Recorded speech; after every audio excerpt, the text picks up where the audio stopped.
Each year, thousands of children are treated for Halloween-related injuries, but there are some tips to keep your kids safe. Doctors say you should make sure costumes are reflective. There should always be adults supervising the kids, and when you're out trick-or-treating, help children cross the street. Even before Halloween night, experts say it is important the family is careful making jack-o'-lanterns. So you just have to make sure that an older adult, a responsible person, is doing the actual carving, just so kids don't get cut. Also, they can be really slippery. Putting a newspaper down and putting the pumpkin on that can just help it from slipping, because adults certainly get cut from carving pumpkins as well.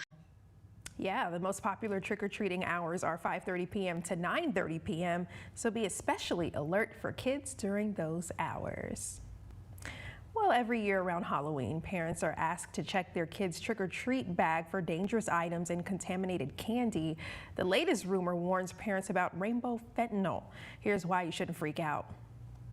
In the weeks leading up to the spookiest night of the year, many local news reporters and police departments warned parents about people potentially tampering with their kids' Halloween candy. And that left parents wondering what could end up in their kids' trick-or-treat bag. From razor blades to needles and even marijuana-laced candy. This year, rainbow fentanyl is the new scare.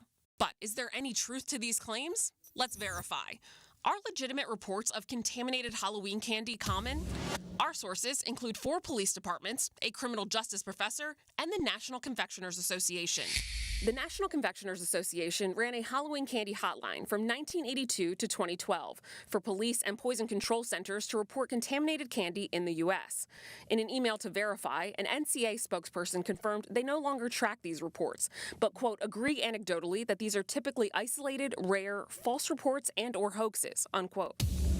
Joel Best, a sociology and criminal justice professor at the University of Delaware, has researched reports of Halloween candy tampering in the U.S. dating back to the 1950s. I can't find any evidence that any child has ever been killed or seriously hurt by a contaminated treat picked up in the course of trick-or-treating. The Verify team reached out to several police departments across the country that had previously received reports of potentially contaminated Halloween candy in the last decade. Last year, the Ben Salem Police Department in Pennsylvania confiscated 50 marijuana-laced edibles from a man that intended to sell them within the state.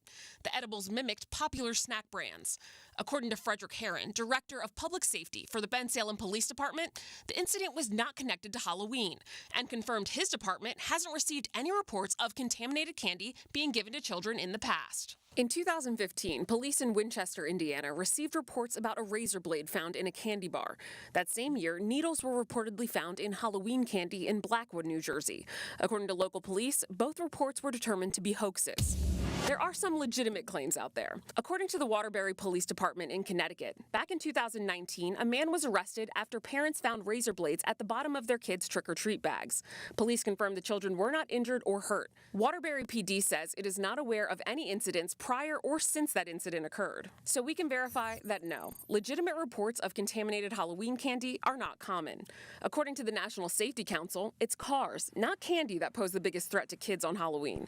Their data indicates children are more than twice as likely to be hit or killed by a car on Halloween than any other day of the year. With your Verify, I'm Ariande Till.